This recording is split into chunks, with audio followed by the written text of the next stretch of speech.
आपण आळीपाळीने वाचणार आहोत. तर स्तोत्र वाचण्यासाठी कोण येत आहे?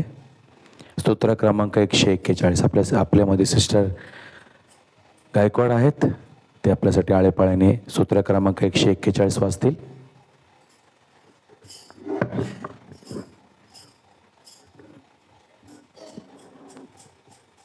Praise the Lord. स्तोत्र 141 आपण आळीपाळीने वाचूया. वाईटांपासून राखण्यासाठी प्रार्थना. दाविदाचे स्तोत्र. हे परमेश्वरा, मी तुझा धावा करतो, माझ्याकडे लवकर ये. मी तुझा धावा करतो तेव्हा माझ्या वाणीकडे कान दे. माझी प्रार्थना तुझ्यासमोर धुपाप्रमाणे, माझे हात उभारणे संध्याकाळच्या अर्पणाप्रमाणे सादर होवोत. हे परमेश्वरा, माझ्या मुखावर पहारा ठेव, माझ्या वाणीचे द्वार सांभाळ.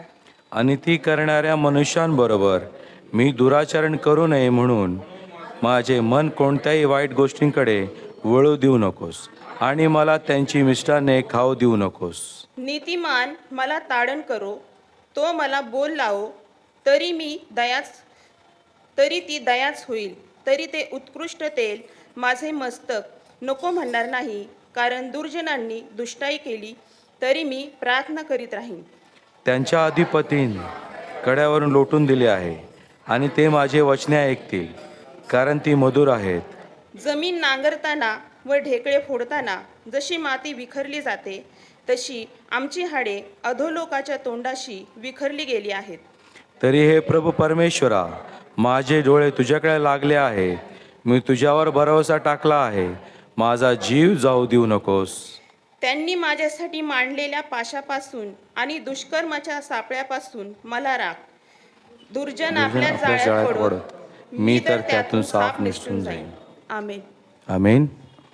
यावेळेस जुन्या करारामधून दानियल या पुस्तकातून 6वा अध्याय 20 ते 27 वचन आहे. तर आपल्यामध्ये कोणी वाचणार आहेत? ब्रदर मार्कस वाचता तुम्ही? ओके. दानियल या पुस्तकातून 6वा अध्याय 20 ते 27 वचन. कोणी आहे? आकाश वाचा. ह्याच्यानंतर आपण पत्राचे वाचन करणार आहोत. 1 तिमोथ्याचे पहिले पत्र, याचा 2रा अध्याय 1 ते 8. पौलाने तिमोथेला लिहिलेले पहिले पत्र, याचा 2रा अध्याय 1 ते 8 आपण तयार राहूया. आणि आपल्यासाठी दानियल याचं पुस्तक 6वा अध्याय 20 ते 27 या वचनांमध्ये आकाश चालवेल. जुन्या करारातून दानियल 6वा अध्याय 20 ते 27 ही वचने आपण ऐकूया. तो गुहेजवळ दानियेलाकडे जाऊन शोकस्वराने ओरडून म्हणाला, हे दानियेला, जिवंत देवाच्या सेवका, ज्या देवाची सेवा तू नित्य करीतोस, त्याला सिंहापासून तुला सोडवता आले नाही काय? दानियल राजाला म्हणाला, महाराज, चिरायू असा. माझ्या देवाने आपला दिव्य दूत पाठवून सिंहाचे तोंडे बंद केले आहेत. त्यांनी मला काही एक उपद्रव केला नाही, कारण त्या देवासमोर मी निरपराधी ठरलो व महाराज, आपलाही मी काय अपराध केला नाही. तेव्हा राजाने अत्यंत हर्षित होऊन आज्ञा केली की दानियेलास गुहेतून बाहेर काढा.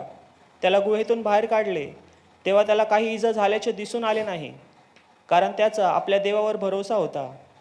तेव्हा ज्या माणसांनी दानियेलावर आरोप आणला होता त्यांना राजाज्ञेवरून पकडून आणले आणि त्यांना व त्यांच्या बायका मुलांना सिंहाच्या गुहेत टाकले.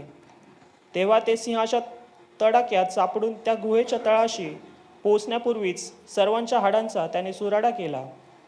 मग पृथ्वीवरील सर्व लोकांना, सर्व राष्ट्रांच्या व सर्व भाषा बोलणाऱ्या लोकांना दारायवेश राजाने असे लिहून कळवले की तुमचे कल्याण असो. मी फरमावतो की माझ्या साम्राज्याच्या सर्व हद्दीतील लोकांनी दानियेलाच्या देवापुढे कंपित होऊन त्याचे भय धरावे, कारण तो जिवंत देव आहे. तो सर्व काळ जवळ आहे. त्याचे राज्य अविनाशी व त्याचे प्रभुत्व अनंत आहे. ज्या दानियेला सिंहाच्या पंजातून सोडवले तोच बचाव करणारा व मुक्तिदाता आहे. तो आकाशात व पृथ्वीवर चिन्हे व उत्पात घडवणारा आहे. आमेन. आमेन. यावेळेस आपण पत्राचे वाचन करणार आहोत. 1 तिमोथे याचा 2रा अध्याय 1 ते 8 वचन आपल्यासाठी सिस्टर वाचतील.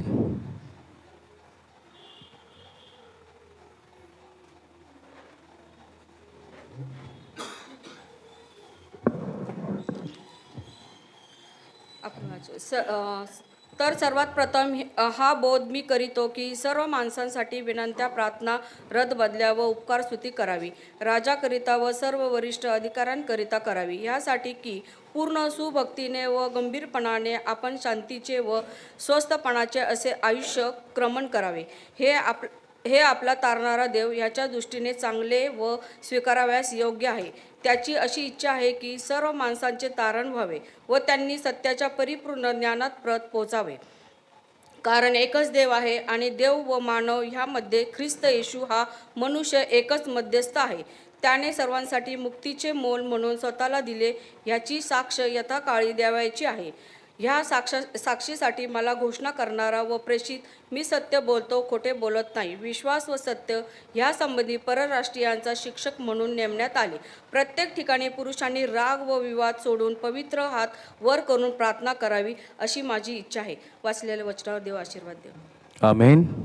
यावेळेस आपण उठून उभं राहूया. शुभवर्तमाने वाचन आपण करणार आहोत. आजचे जे शुभवर्तमान आहे मत्ते कृत शुभवर्तमान याचा 7वा अध्याय 7 ते 11 आपण वाचणार आहोत. मत्ते कृत शुभवर्तमान याचा 7वा अध्याय 7 ते 11 आपण वाचूयात. प्रार्थना करण्यास प्रोत्साहन. मागा म्हणजे तुम्हास दिले जाईल, शोधा म्हणजे तुम्हास सापडेल, ठोका म्हणजे तुमच्यासाठी उघडले जाईल.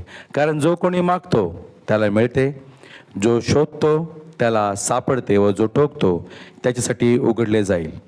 आपल्या मुलाने भाकर मागितली तर त्याला धोंडा देईल आणि मासा मागितला तर त्याला साप देईल. असा तुमच्यात कोणी माणूस आहे? मग तुम्ही वाईट असताना आपल्या मुलाबाळांना चांगल्या देणग्या देणे तुम्हाला समजते, तर तुमच्या स्वर्गातील पित्याजवळ जे मागतात त्यांना तो किती विशेष करून चांगल्या देणग्या देईल. परमेश्वर करो वाचलेले वचन परमेश्वर आशीर्वदित करो. त्याच्या नावाला मान, महिमा आणि गौरव सदान सर्व का असो. आमेन.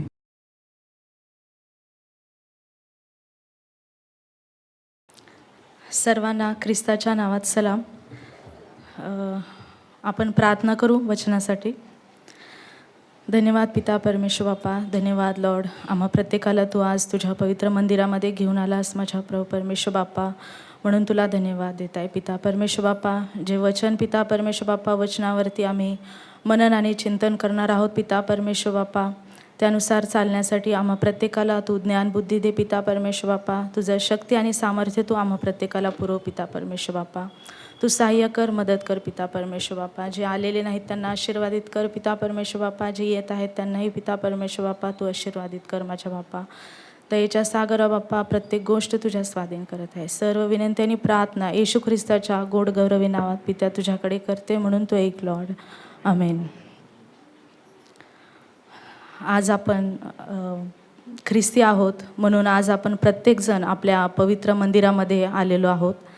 तर आपल्या ख्रिस्ती जीवनाचा पाया काय आहे?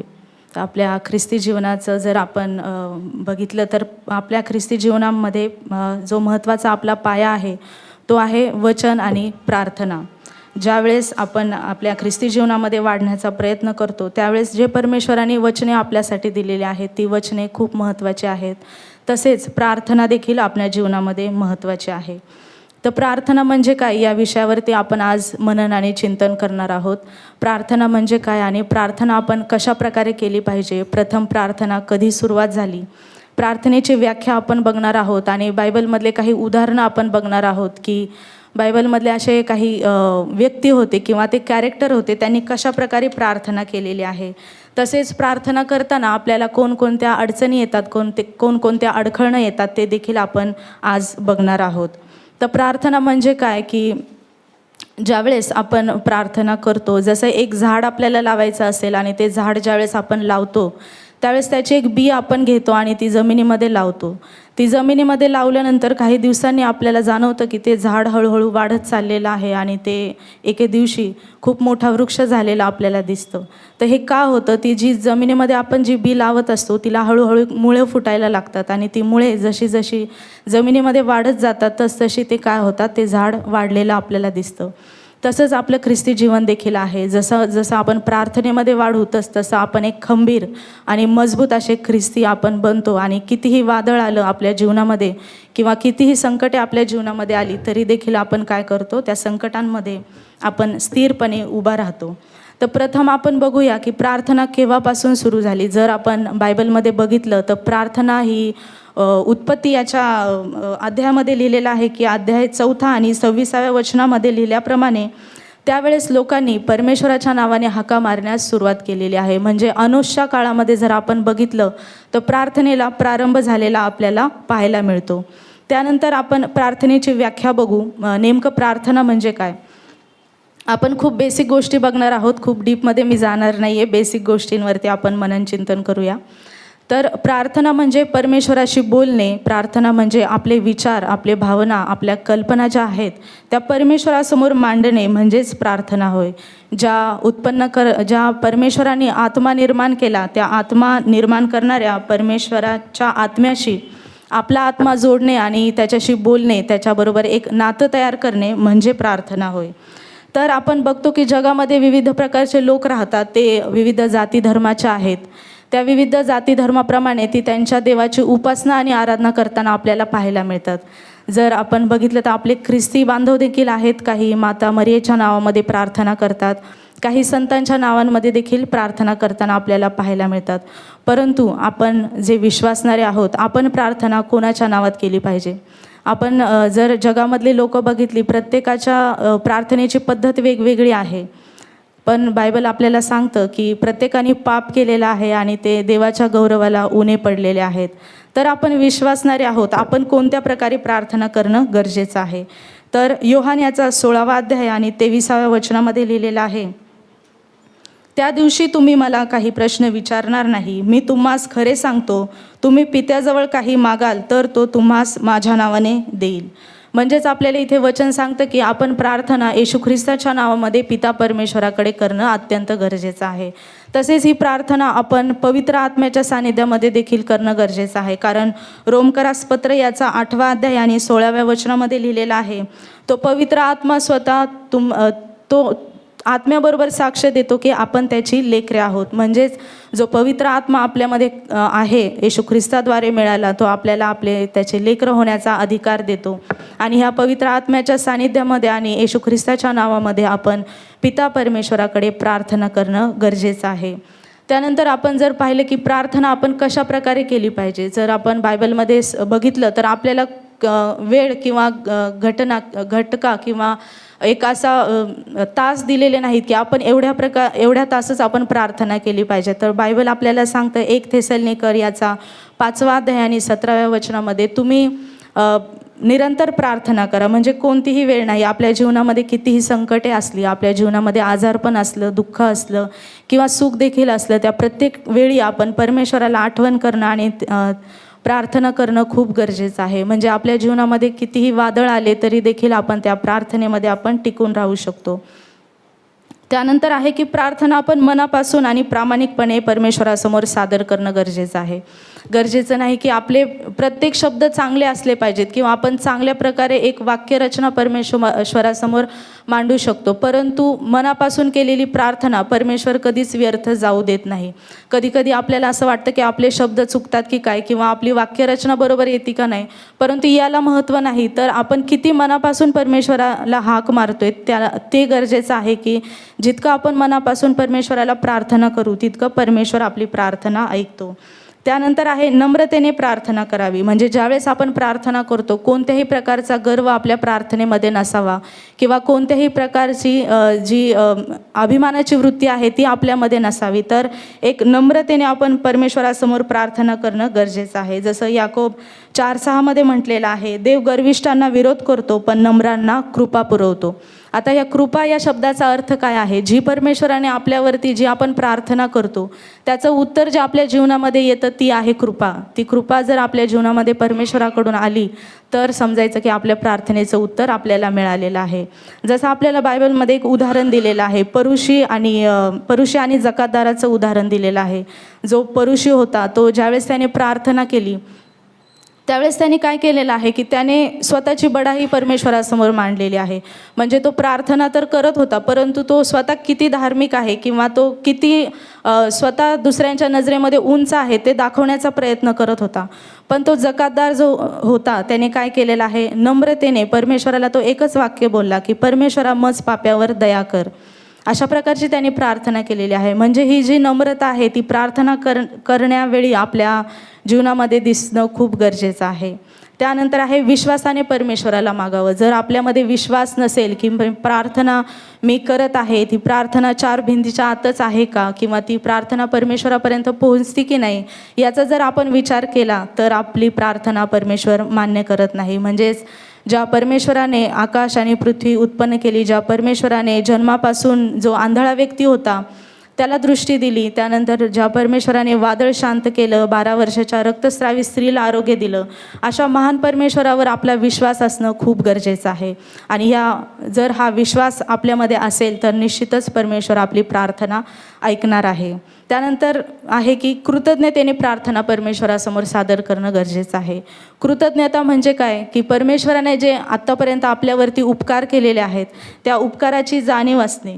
जे परमेश्वराने रोजच्या जीवनामध्ये आपल्याला जो श्वास त्याने पुरवलेला आहे, रोजच्या जीवनामध्ये जे आपले जाणं येणं त्याने सुखरूप केलेलं आहे, भले आपल्या हाताला काम असेल किंवा नसेल, त्यावेळेस देखील परमेश्वराने आपल्या सगळ्या गरजा पूर्ण केलेल्या आहेत आणि आपल्याला प्रत्येक वेळी त्याने हर एक गोष्टींमध्ये मदत केलेली आहे. या सर्व गोष्टींची जाणीव ठेवून केवळ धन्यवाद आपण परमेश्वराला जरी दिला तरी ती एक आपली प्रार्थना आहे. आपण पुष्कळ वेळा म्हणतो की मला प्रार्थना येत नाही. आपल्या मंडळीमध्ये देखील बरेच लोक आहेत की प्रार्थना येत नाही म्हणतात, परंतु जर जे परमेश्वराने आपल्याला छोट्या छोट्या गोष्टी रोजच्या जीवनामध्ये तो पुरवतो त्या देखील आपण धन्यवादपूर्वक जर परमेश्वरासमोर मांडल्या तरी देखील ती देखील आपली एक प्रार्थना होऊ शकते.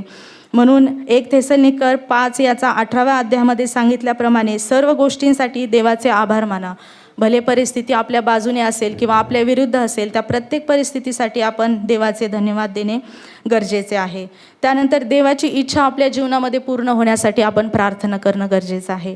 काही वेळेस आपण बघतो की आपण फक्त आपली स्वतःची इच्छा परमेश्वरासमोर मांडतो की परमेश्वरा मला ही गोष्ट हवी आहे, परंतु देवाची इच्छा आपल्या जीवनामध्ये काय आहे ते आपण बघणं किंवा ती मागणे खूप गरजेचं आहे. त्या आशीर्वादासाठी आपण थांबणं खूप गरजेचं आहे. आपली इच्छा म्हणजेच काय की आपण प्रत्येक गोष्टीमध्ये आपला हट्ट परमेश्वरासमोर मांडत असतो, परंतु परमेश्वराला जी गोष्ट आपल्याला देवाला द्यायची आहे ती गोष्ट आपण त्याच्या हातात सोपवणं खूप गरजेचं आहे. आता बायबलमधले काही पवित्र शास्त्रातले उदाहरणं आपण बघूया की काही व्यक्ती होते, त्यांनी कशाप्रकारे प्रार्थना परमेश्वरासमोर सादर केलेली आहे. तर पहिलं आहे की योहान याचा 11वा अध्याय आणि 4थ्या वचनामध्ये जर आपण बघितलं तर लाजर आणि येशू ख्रिस्त याविषयी लिहिलेलं आहे.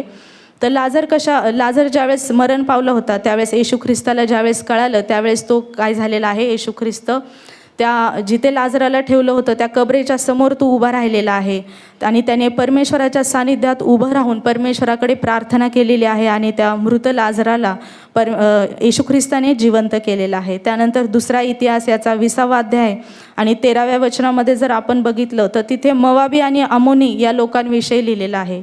मोवाबी आणि अमोनी लोक हे कोण होते? हे पहाडी लोक होते. हे अत्यंत शक्तिशाली अशी लोक होते आणि ज्यावेळेस ते इस्रायल राष्ट्रांवरती चढून आले त्यावेळेस इस्रायल लोकांना कळेना की आता यांना कसं हरवावं.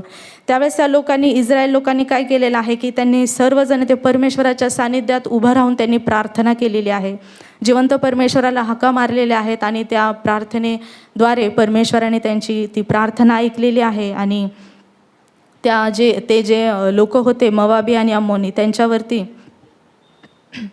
त्यांच्यावरती काय झालेलं आहे, इस्रायल लोकांनी विजय मिळवलेला आहे. अशा प्रकारची प्रार्थना त्याने म्हणजे ही एक प्रार्थनेचा प्रकार आहे की परमेश्वराच्या सानिध्यामध्ये आपण असणं खूप गरजेचं आहे.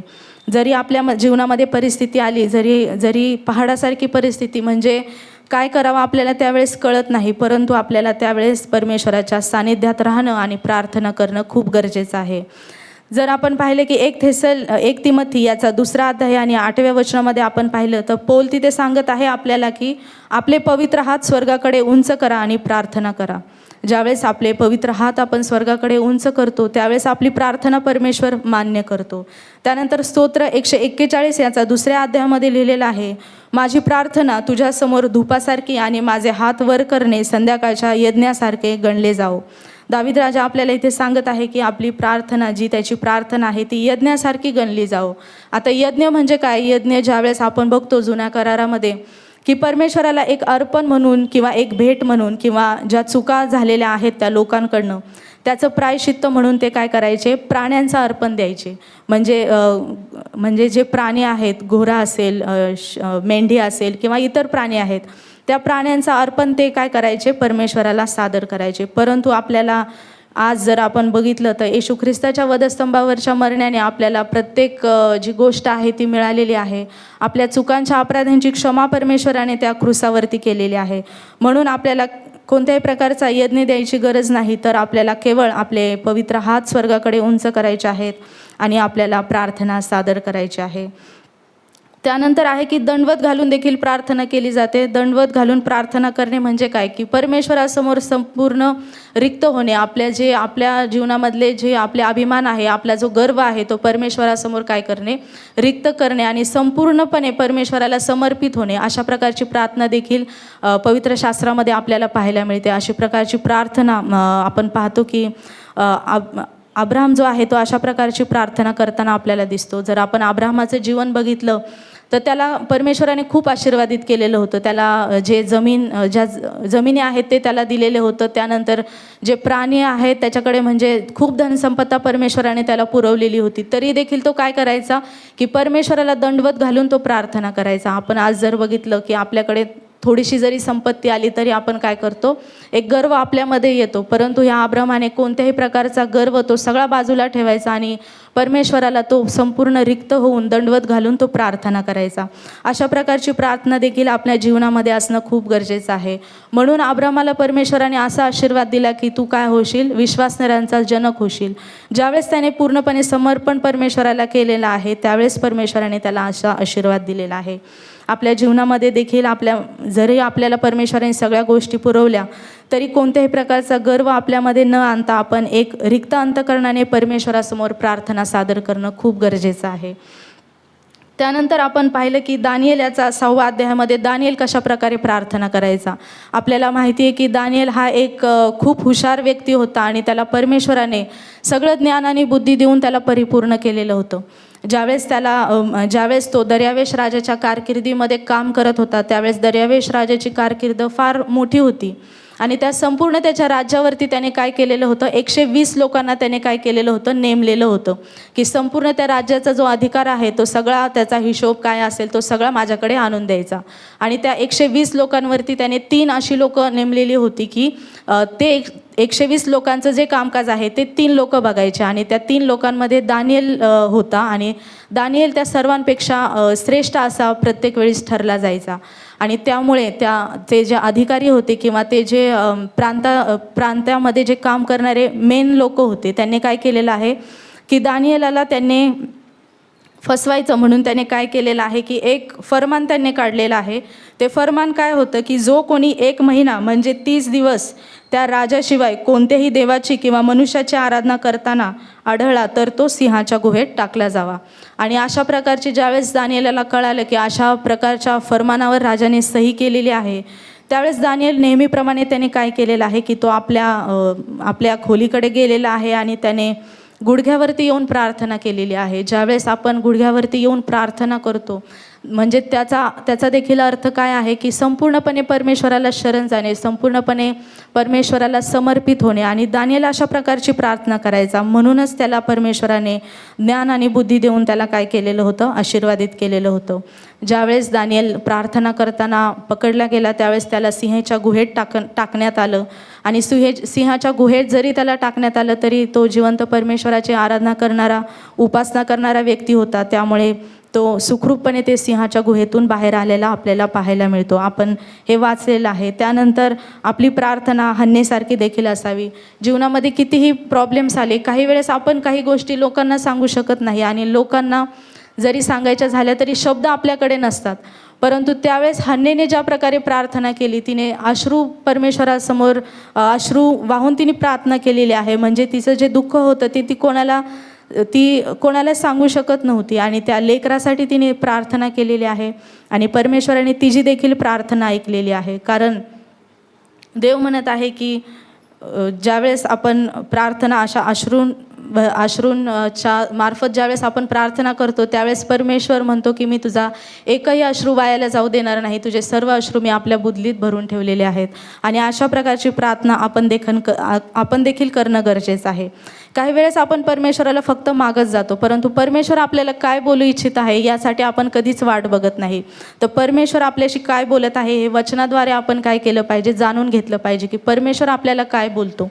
आणि त्यावेळेस एक वचन आहे स्तोत्र याचा 46वा अध्याय आणि 10व्या वचनामध्ये परमेश्वर म्हणत आहे की शांत राहा आणि मी देव आहे हे जाणून घ्या. म्हणजे परमेश्वरासमोर शांत देखील राहणं आपल्याला खूप गरजेचं आहे. आपण फक्त मागणं हेच गोष्ट नाही करायला पाहिजे, तर परमेश्वरासमोर शांत देखील राहणं आपल्याला गरजेचं आहे.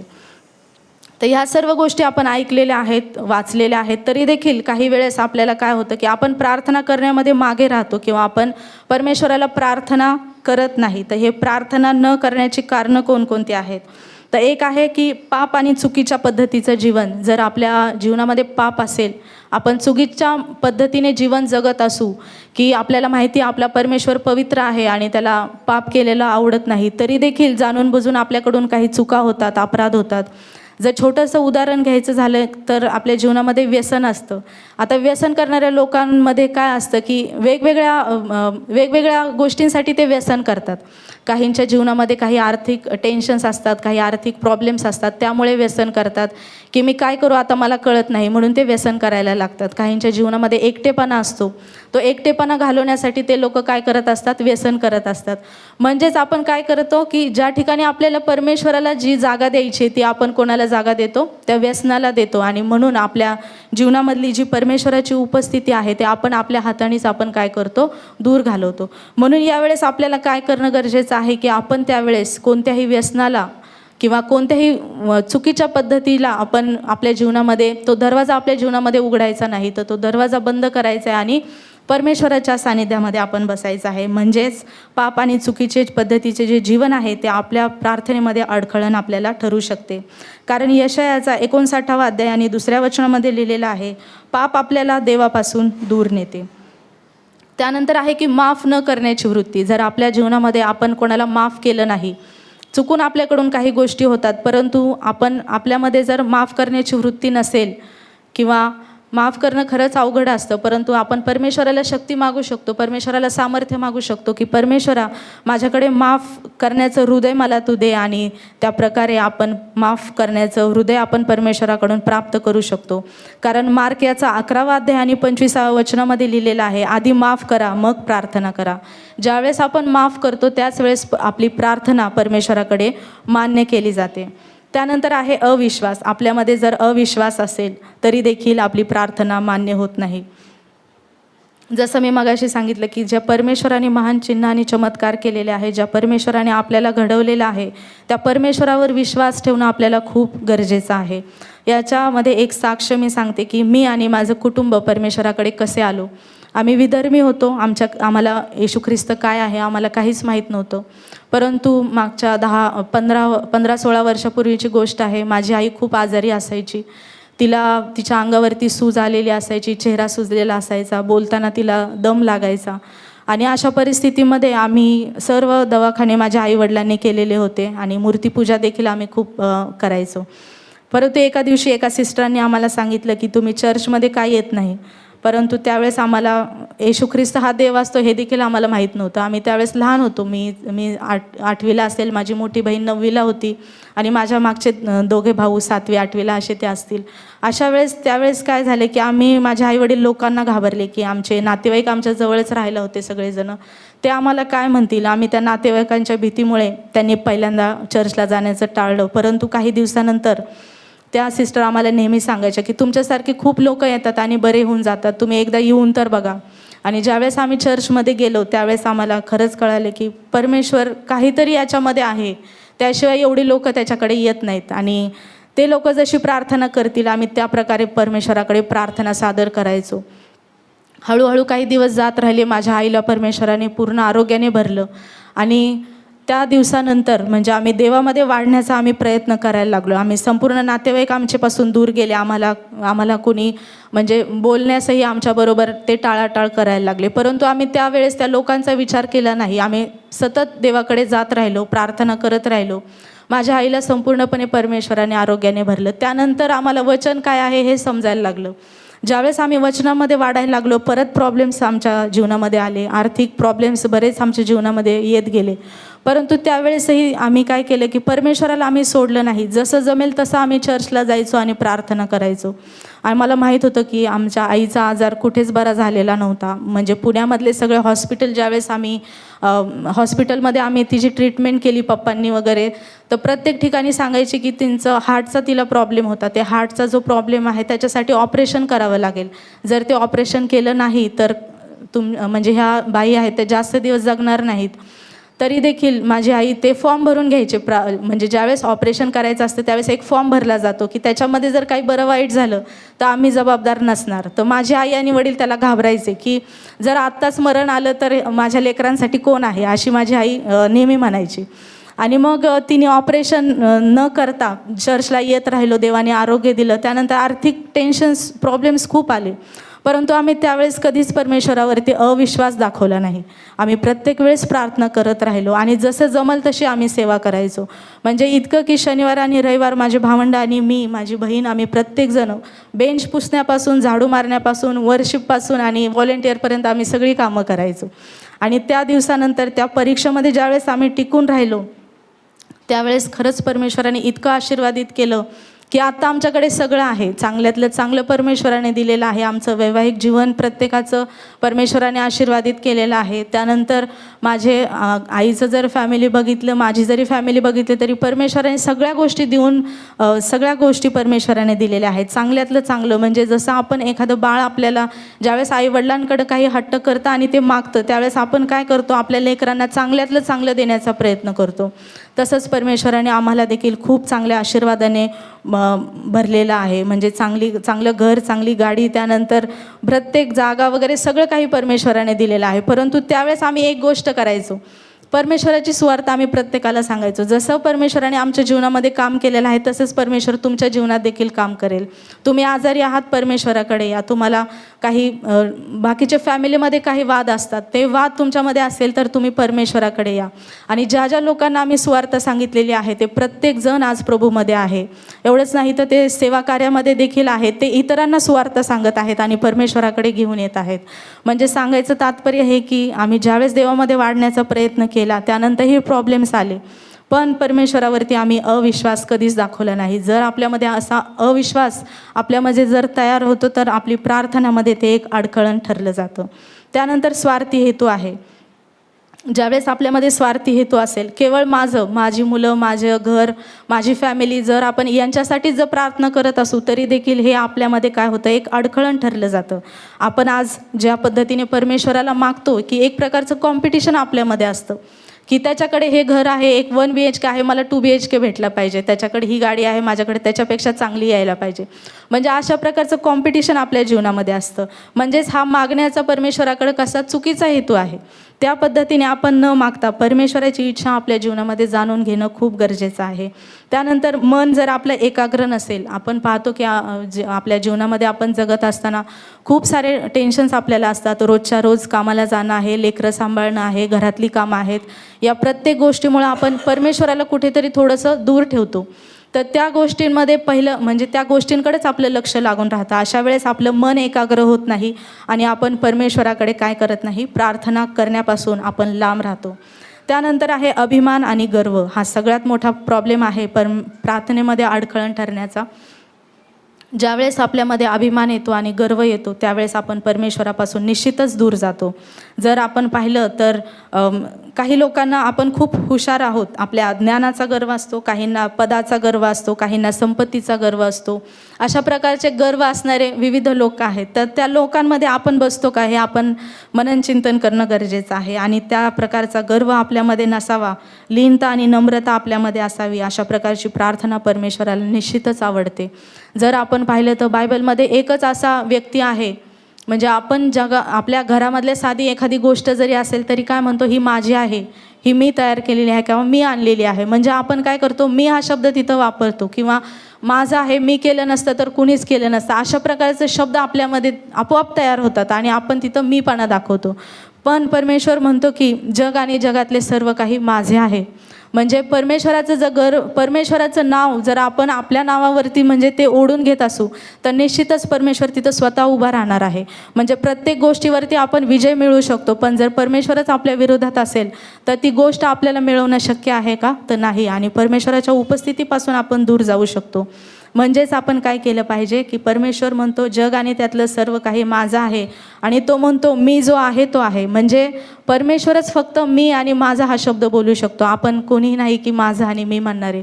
म्हणून हा जो गर्व आणि अभिमान आहे तो आपल्याला काय करणं गरजेचं आहे की आपण तो दूर ठेवला पाहिजे.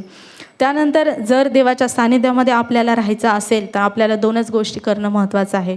एक तर परमेश्वराने जी वचने आपल्याला दिलेली आहेत ते वचने पाळणे आणि त्या वचनानुसार चालणे, आणि दुसरं म्हणजे प्रार्थना करणे. जर आपण बघितलं तर स्तोत्रकर्ता आपल्याला म्हणतो 119 याचा 105 अध्यायामध्ये दावीद म्हणतो, तुझी वचन माझ्यासाठी दिवा आहे आणि तुझं वचन माझ्यासाठी प्रकाश आणि दिवा असा आहे. म्हणजे जर हे वचनं जर आपण वाचू, बायबलमध्ये जे वचनं आपल्याला दिलेले आहेत त्यावर जर आपण मनन चिंतन करू, तेच काय आहे, परमेश्वर जे आपल्याला बोलतो ते वचनाद्वारे आपल्याला कळतं आणि त्या वचनातून आपण काय होतो, परमेश्वर आपल्याशी बोलत असतो. आणि ज्यावेळेस आपण प्रार्थना परमेश्वराकडे सादर करतो म्हणजे काय, आपण परमेश्वराशी बोलत असतो. म्हणजे हा जो संवाद आहे आपल्यामधला आणि परमेश्वरामधला हा आपल्यामध्ये राहणं खूप गरजेचं आहे. अशा प्रकारची प्रार्थना जर आपल्याला देवाच्या सानिध्यामध्ये राहायचं असेल तर परमेश्वर आणि आपल्यामधला संवाद टिकून राहणं खूप गरजेचं आहे. त्यानंतर जर येशू ख्रिस्ताचं उदाहरण जर आपण बघितलं तर येशू ख्रिस्तासारखं संपूर्ण पवित्र शास्त्रामध्ये उदाहरण नाही की प्रार्थना तो कशा प्रकारे करायचा. तो आपल्याला माहिती की झुंडीच्या झुंडी त्याच्या मागे जायच्या तरी देखील तो काय करायचा, एकांतात वेळ काढायचा आणि तो परमेश्वराकडे प्रार्थना सादर करायचा. ज्यावेळेस लोक त्याच्याबरोबर असायची, भरपूर लोक असायची, त्या प्रत्येकांना तो जेवण देत असे आणि त्या जेवणावरती तो परमेश्वराचा आशीर्वाद मागत असे. त्यानंतर ज्यावेळेस त्याला 12 शिष्यांची निवड करायची होती, आपण वाचतो की लूक याचा 6 अध्याय आणि 12-13 वचनामध्ये ज्यावेळेस 12 शिष्यांची निवड त्याला करायची होती त्यावेळेस देखील त्याने रात्रभर तो प्रार्थनेमध्ये होता आणि त्यानंतर त्याने ते 12 शिष्यांची निवड आपल्याला केलेली दिसते.